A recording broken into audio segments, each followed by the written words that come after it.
আমরা যারা Facebook ads নিয়ে কাজ করি তাদের মধ্যে একটা বড় কনফিউশনের জায়গা হচ্ছে বিন নাম্বার নিয়ে।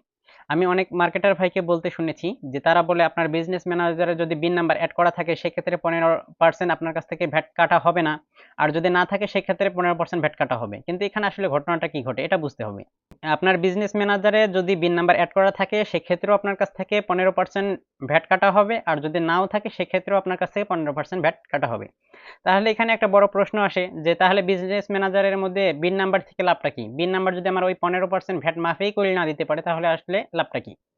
এখানে যেটা বুঝতে হবে সেটা হচ্ছে যে আপনি যে আপনার অ্যাডস অ্যাকাউন্ট থেকে ক্যাম্পেইন রান করতেছেন সেই ক্যাম্পেইনের বাজেট যদি হয় $1 এবং আপনার বিজনেস ম্যানেজারে যদি বিন নাম্বার অ্যাড করা থেকে থাকে সেক্ষেত্রে ফেসবুক আপনার কাছ থেকে $1 জন্য 15% ভ্যাট কাটবে, অর্থাৎ 0.15 সেন্ট কাটবে।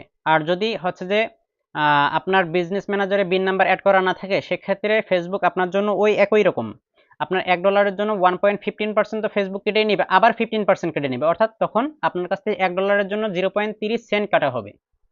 অর্থাৎ ওই 15% যে ভ্যাটটা আছে সেই 15% ভ্যাটটা একটা হচ্ছে যে আপনার বিজনেস ম্যানেজার থেকে আপনি যে অ্যাডটা রান করতেছেন সেটা অবশ্যই আপনার কাছ থেকে কেটে নিবে ভ্যাট হিসাবে, এটা গভর্নমেন্টকে দেওয়ার জন্য। আর যদি বিজনেস ম্যানেজার থেকে আপনার বিন নাম্বার না থাকে তাহলে আবারও আপনার জন্য 15 সেন্ট করে কেটে নিবে, অর্থাৎ টোটাল আপনার কাছ থেকে 30 সেন্ট কেটে নিচ্ছে। এই জন্য এই 15% ভ্যাট যদি আপনি বাঁচাতে চান সেক্ষেত্রে আপনাকে ওই বিন নাম্বারটা অ্যাড করতে হবে। আর হ্যাঁ, আরও এই ধরনের ফেসবুক অ্যাডস যদি টিপস পেতে চান তাহলে অবশ্যই এই চ্যানেলটিকে সাবস্ক্রাইব করে রাখুন।